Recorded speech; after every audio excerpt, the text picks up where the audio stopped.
Bonjour tout le monde, je vais commencer avec une petite expérience. Cette expérience sociale, vous pouvez y participer devant votre écran, il faut juste suivre ce que je vais dire. Et il y a même une deuxième expérience qui arrive plus tard. Et pour info, cette conférence, c'est ma plus grande de l'année, au Palais des Congrès devant 800 personnes, à l'occasion du forum des développeurs Devoxx. Si vous voulez une conférence, mon mail est ici et en description avec toutes les infos. Bonne expérience et bonne conférence. On va juste croiser les bras. Ok? Si tout se passe bien, vous avez un bras au-dessus, un bras en dessous. On décroise les bras. On recroise les bras. Qui a le même bras au-dessus à chaque fois? Je pense que tout le monde, à peu près tout le monde. Ouais, à peu près. Qui a le bras gauche au-dessus? Moi, c'est mon cas. Normalement, c'est à peu près le cas pour la moitié des personnes. Juste pour vérifier qui a le bras droit au-dessus. Ouais, c'est à peu près... Ah, peut-être 55-45. Ok.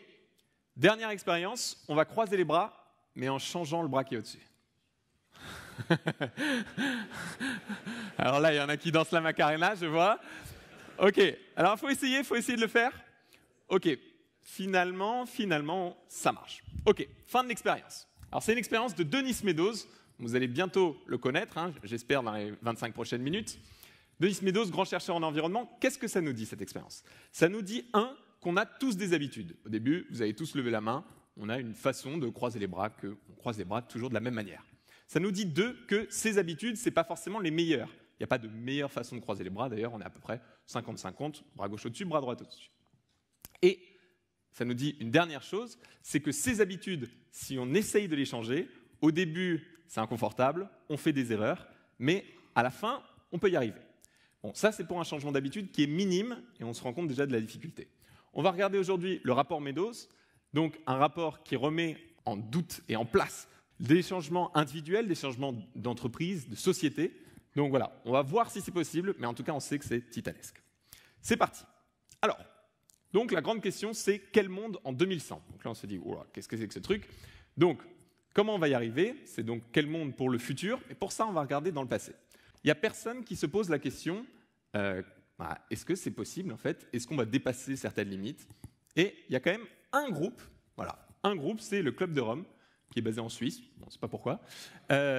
Donc ce sont des scientifiques, des industriels, des économistes, et leur but c'est de comprendre les conséquences pour le futur de notre mode de vie actuel. Donc c'est vraiment, ils sont en avance sur la société de l'époque, et ils se disent, bon bah, on va contacter une équipe de chercheurs, et cette équipe c'est donc celle-ci. Donc c'est des scientifiques du MIT. Vous avez les deux stars, c'est le couple, donc vous avez Denis Meadows en chemise blanche, et Donella Meadows. Donc Donella Meadows, c'est celle qui écrit le rapport.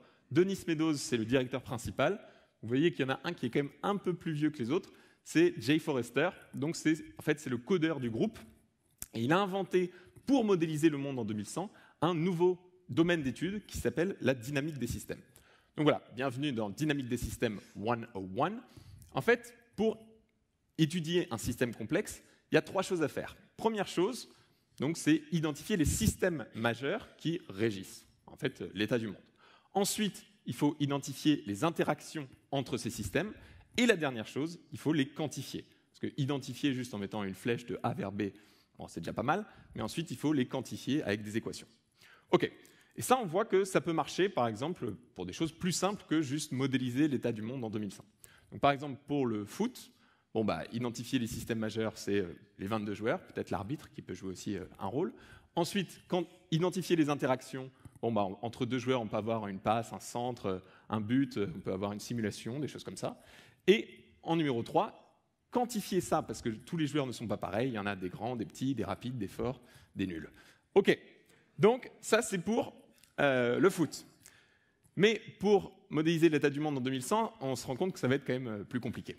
Donc voilà, ça s'appelle World 3, leur système, ça ressemble à ça. Et on va essayer de le comprendre un peu plus en détail, parce que là, on ne comprend rien. OK, donc déjà, il faut identifier les systèmes majeurs. Donc pour vivre ou juste pour survivre. Bon, on pense à quoi? Première chose, déjà, le système alimentaire. Bon, ça, OK, il va falloir l'étudier. Mais il y en a 4 autres. Le deuxième, c'est le système industriel. Le nombre de biens qu'on a par personne, les services, etc. Ensuite, on a la population. Ça va nous intéresser, combien on va être jusqu'en 2100. On a les niveaux de pollution. Alors, sur les niveaux de pollution, il faut savoir que, donc là, quand il commence le rapport en 1968, l'impact de l'homme sur le changement climatique n'est pas encore clairement identifié. Donc là, les niveaux de pollution, ils sont regroupés en une seule entité qu'on appelle pollution. Là, c'est plutôt sur la qualité des sols, de l'air, de l'eau, etc. Et ensuite, vous allez avoir quelque chose qui est très important et dont on ne parlait pas du tout, pas assez en tout cas à l'époque, les ressources qui divisent en deux parties, les ressources renouvelables et les non renouvelables. Ok, on a identifié les 5 systèmes. Deuxième étape, on est parti, on identifie leurs interactions. Les interactions au sein de chaque système et les interactions entre chaque système. Donc, on va expliquer tout ça. On va commencer par vraiment l'exemple le plus simple. Vous allez voir, c'est vraiment très simple. Après, ça se complique. Ok, sur la population, qu'est-ce qui fait augmenter la population? Bon, le nombre de naissances. Ok, je vous apprends rien. Et en fait, c'est ce qu'on appelle une boucle de rétroaction positive. C'est-à-dire qu'une naissance en plus, la population fait plus 1. Et ensuite, quand il y a plus de gens sur Terre, il va y avoir plus de naissances. Ok, donc, une boucle de rétroaction positive. Et ensuite, il y a une autre boucle de rétroaction, cette fois-ci négative. Parce que s'il n'y avait que la boucle de rétroaction positive, en fait, le nombre d'habitants sur Terre monterait en flèche.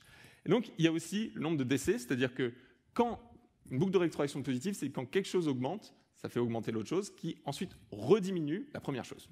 Ça a l'air un peu compliqué, mais c'est juste la population qui augmente, ça fait augmenter le nombre de décès, et ça fait donc baisser la population.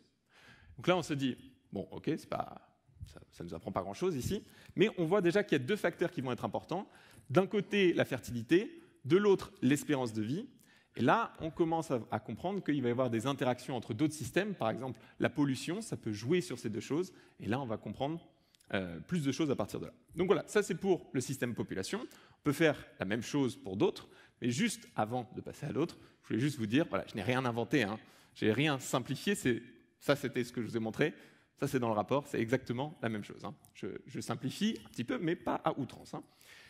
Ensuite, on peut regarder sur le nombre de machines.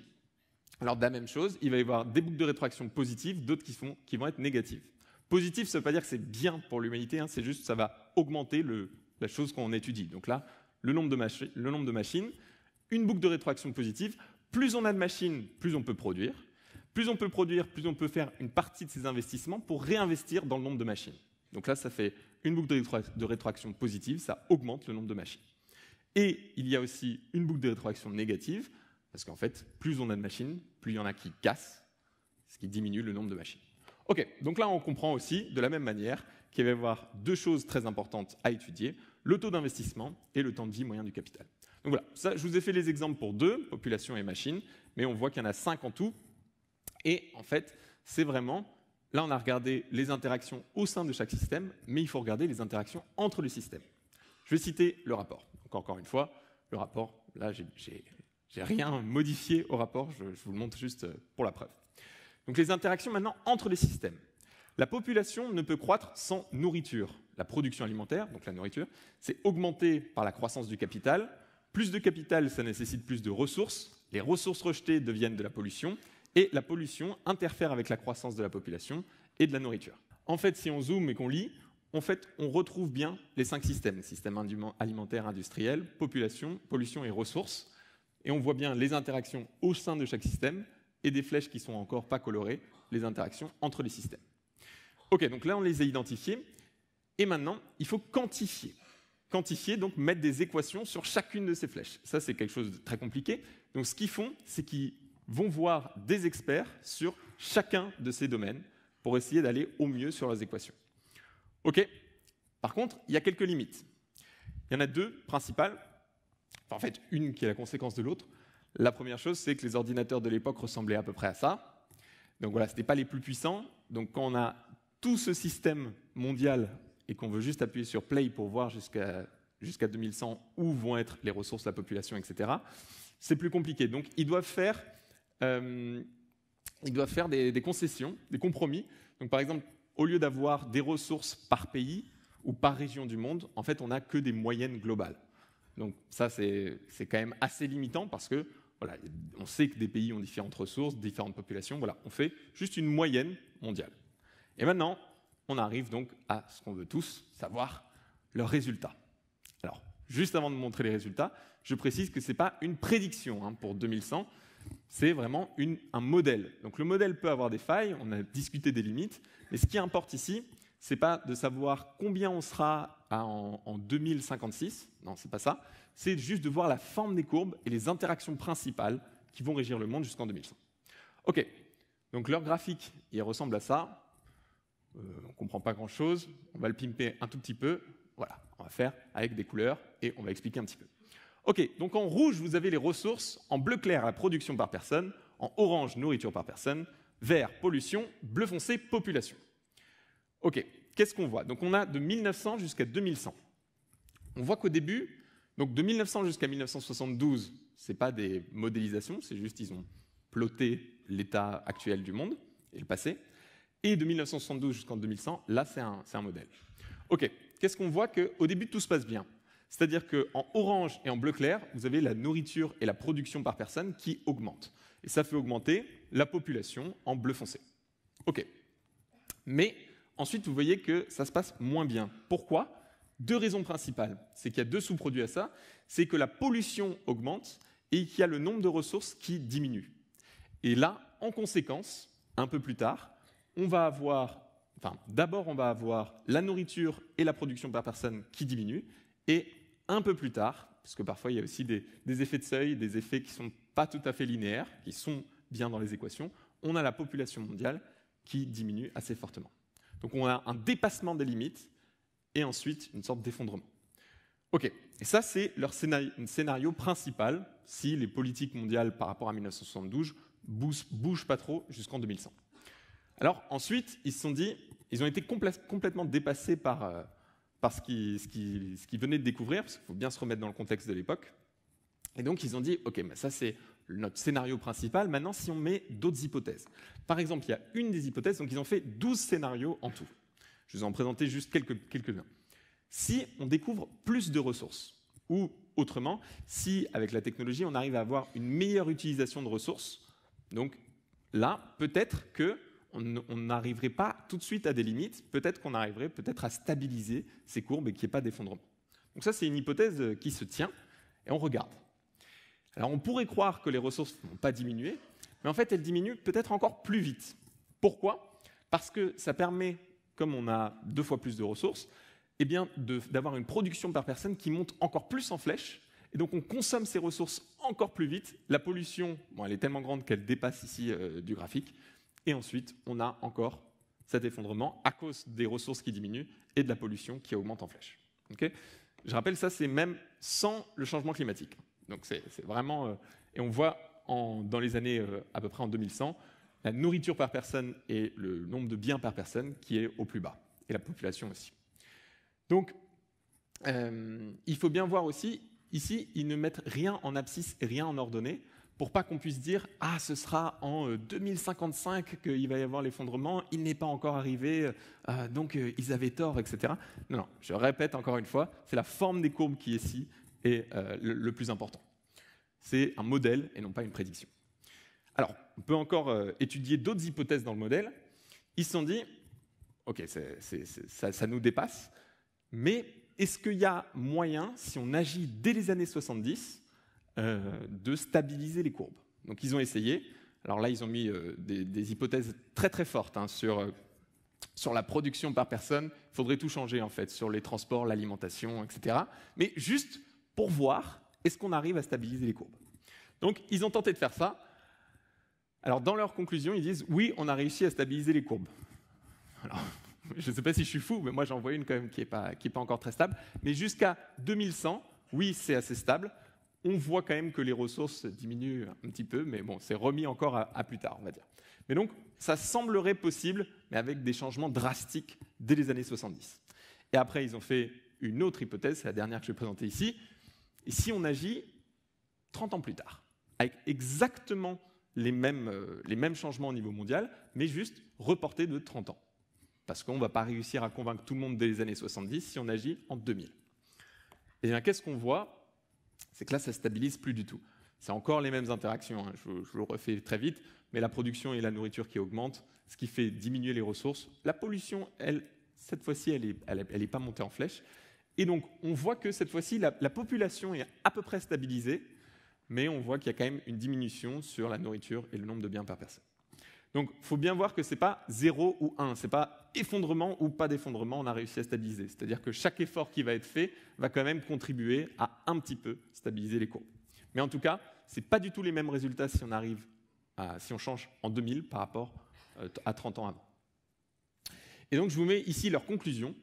Ces conclusions ont une telle portée et soulèvent tant de questions à approfondir que nous sommes franchement dépassés par l'énormité de la tâche à accomplir.